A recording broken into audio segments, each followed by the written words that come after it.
Action. হ্যাঁ, অনেকক্ষণ যাবত তোমাকে কথাবার্তা শুনলাম, এবার তো আমার একটা ডিসিশনে যাইতে হবে, তাই না? তাইলে পারভেজ মিয়া, তুমি তো এইবারই বড় ছেলে, তুমি তোমার মায়ের নিয়ে কি বলো?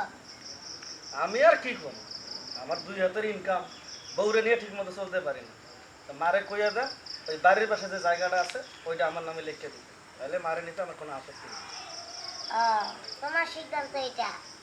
আর এটা তো আপনার মাইয়ের জামাই, তাই না? আচ্ছা জামাই, তোমার কি ডিসিশন?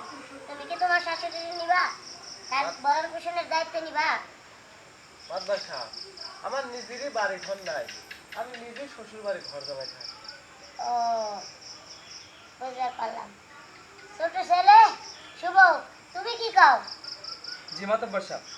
তুমি তোমার মায়ের নিয়ে কি রাখতে পারবা, বরণ পোষণের দায়িত্ব নিতে পারবা? হ্যাঁ মাতব্বর সাহেব, আমি আমার মার ভরণ পোষণের দায়িত্ব খুব ভালোভাবে নিতে পারবো। আমার মা যদি আমার কাছে থাকে তাতেও আমার কোনো আপত্তি নেই, আর মা যদি বড় ভাইয়ের কাছে থাকে তাতেও আমার কোনো আপত্তি নেই। আমার কথা হচ্ছে আমার মা যার কাছে থাকুক, আমার মা ভালো থাকুক।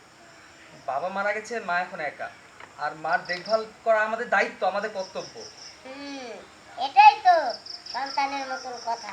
যাই হোক, তবে তোমার উপরে একলা চাপাই দিলে বিষয়টা কেমন? আমি কি বলি কি আপা, দুই ছেলের কাছে যদি আপনাদের 15 দিন করে বুঝাই দেই। না মাতুব্বর সাহেব, আমি আমার বড় ছেলের কাছে থাকবো না। আমার ছোট ছেলের যদি কোনো আপত্তি না থাকে, আমি ওর কাছেই থাকবো।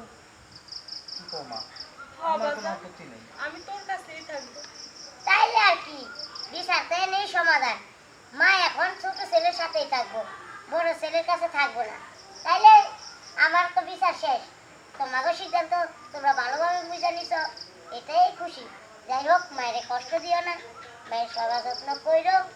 তাইলে আমি আসি, কি কও? জি মাতব্বর সাহেব, আসসালামু আলাইকুম। আসসালামু আলাইকুম। ওয়ালাইকুম আসসালাম। এই চল।